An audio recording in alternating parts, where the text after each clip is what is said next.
भलकरी शुणु ए मार विकल बुकु फटा चित्कार। निज झील को हराई छाती पिटी पिटी कांदुछि मां आ कहछि मते न्याय दरकार। एभली अभावनीय घटना घटी पुरी कुंभारपड़ा थाना अंतर्गत घरोई श्यामाश्री हॉस्पिटल। चिकित्सा अवहेला एवं भूल इंजेक्शन जोगु चली जाइछि महिलांक जीवन।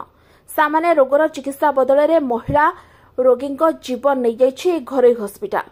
पुरी कुंभारपड़ा थाना निकट थिबा श्यामाश्री मल्टी स्पेशालिस्ट हॉस्पिटल घटी एभली अभावनीय घटना। मृत महिला जनक हेउछंती चारिनला गाँवर रवीन्द्र स्वाई पत्नी पूजाराणी दलई।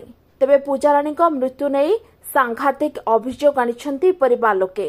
गैस्ट्रिक रोग जोगु गत 20 तारिख में पूजाराणी को परिवार लोके श्यामाश्री हॉस्पिटल भर्ती करथिले। शनिवार राति रे चिकित्सा अवहेला और भूल इंजेक्शन महिला को दिया जायतिला। महिला जनक गुरुतर हेबारु हॉस्पिटल पक्षरु तांकु रेफर कराइतिला, किंतु महिला जनक भुवनेश्वर एक घरोई हॉस्पिटल पहुंचबा परे डाक्टर तांकु सेठारे मृत घोषणा करथिले। परवर्ती समय महिला मृतदेह धरी परिवार लोके श्यामाश्री हॉस्पिटल पहुंची मृतदेह रखी धारणा बसते। घटना को नहीं उत्तेजनामूलक परिस्थिति सृष्टि होता। राजधार उभय पार्श्व दीर्घ समय धरी मृतकों परिवार लोके टायर जलाई रास्तारोक करथिले।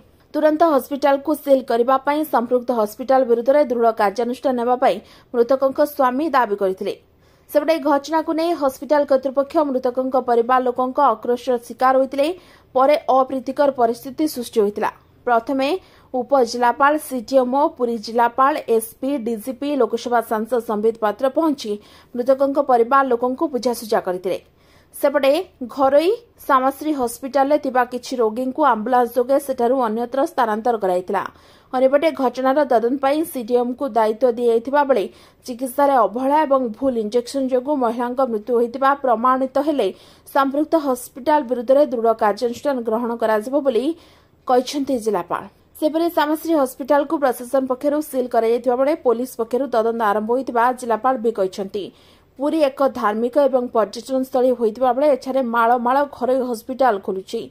तेबे हॉस्पिटल उपयुक्त चिकित्सा सेवा मिलु नथुबारु रोगी प्राण चली जाउछि।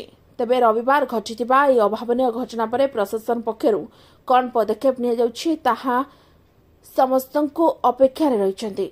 पुरीरु सुधांशु करंग रिपोर्ट ओटी लाइव। अधिक खबर देखिया पई ओटी लाइव को सब्सक्राइब करंतु एवं ए खबर को अधिक रु अधिक शेयर करंतु।